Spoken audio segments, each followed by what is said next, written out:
Hey everyone, today I am making one of my favorite fall treats. This is caramel apple bread pudding. Cookers beware, this is not healthy, low fat, or low calorie, but it is delicious and it's a good treat to have in the fall. So, you need a loaf of French bread, and if it is stale, it is good if it's a little bit extra crunchy or extra hard because it'll be nice and chewy in the pudding. Then you want some milk. You can use whatever percentage that you want. You also want some eggs. I like to use organic. It doesn't matter what eggs you use, just need some eggs. Then you need some butter. I actually like to use salted butter, but you can use unsalted. And then you need some brown sugar. I like to use the light brown sugar just for flavor. And then you're also going to need 2 apples. And I am using Honeycrisp apples because I like how sweet they are and I think they cook up really nicely. You're also going to need some cinnamon and some nutmeg. You can use other spices if you like, but I like these. And then some sea salt. So to start with, you are going to preheat your oven to 350 degrees, and then you are going to grease your 1.5 quart baking dish. So first you're going to cut your apples, and make sure that you cut them, core them, and peel them. I like to cut them first and then core the centers. If you have an apple core, it makes it a little bit easier. And then I cut them into 8 pieces per apple, because that makes it the easiest to cut the peels off. If you have a little bit of peel left over, that's totally okay, but try to cut as much as you can off of all of your apples. Then when you are done peeling your apples, you're going to want to slice them just into these little segments and just make sure they're all about even so that they cook evenly, and put them in a large mixing bowl. Then you're going to sprinkle, about a half a tablespoon of cinnamon, and then probably a quarter of a tablespoon of nutmeg. Not too much nutmeg because it'll be a little overwhelming. And then you're just going to toss them to coat in that bowl. And then when that is done, you're going to cut your bread. Sorry, my camera cut off, so I didn't get to show you this whole thing. But you just want to cut them in about inch slices, and then after you cut them in inches, then cut them into cubes. And you're going to want 4 packed cups of bread cubes. So make sure you smush them down into the cups. Then you are going to add 1/4 cup of your butter and 1/4 cup of your milk in a small saucepan. And then you are going to also add 1/2 cup of packed brown sugar.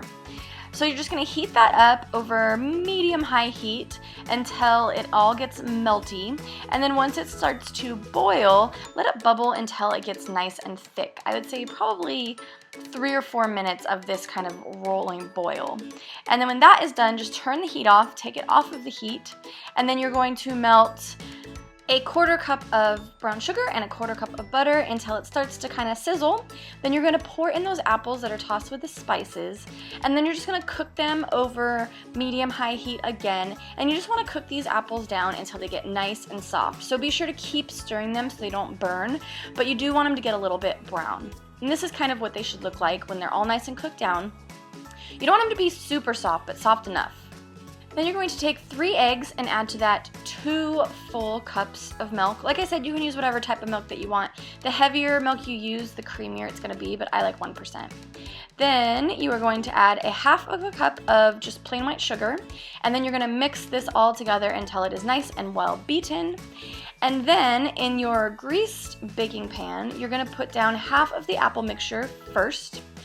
And make sure you spread the apple mixture out as well as you can. There's not going to be a ton of them, but just do your best. And then on top of that, you're going to lay down all of your bread cubes. And make sure that you evenly lay out your bread cubes as well, because if this is uneven, it's going to bake unevenly. So once all of the bread cubes are laid in there, then you're going to take the rest of the apple mixture and you are going to just lay the apples on top. And be a little bit careful with the apple mixture. You kind of want to strain a little bit of that caramel sauce out while you're laying the apples over the top, because then you can kind of evenly drizzle the caramel mixture over the top. So once all of your apples are in there, you can add a little bit of salt to your caramel mixture if you like that salted caramel taste. If not, it's totally fine. And now you are going to take your milk and egg mixture and you are going to pour it evenly over the top of your bread cubes. Now make sure that this mixture is poured really evenly, and once it is all poured, you want to take a fork and just kind of smash those bread cubes down into the egg mixture and make sure that they are all coated, because otherwise you're going to get hard bread cubes. And then let that sit for, as long as it takes for the mixture to be absorbed, probably like 5 minutes. Then you're going to take your salted caramel mixture and just pour it over the top of your bread pudding. And then you are going to put your bread pudding in the oven. And you're going to want to set your timer for about 45 minutes. Totally depends on your oven and your baking dish. So just watch it and see how it looks. It should be nice and brown on the top when it is finished. And it should look a little something like this when it comes out of the oven. So when you're done with that, you can let it cool, cut it into cubes, and then that little caramel mixture we made before can be poured on the top, just like in this picture. So hopefully you guys like this. It is super delicious, and thank you for watching, and subscribe for more.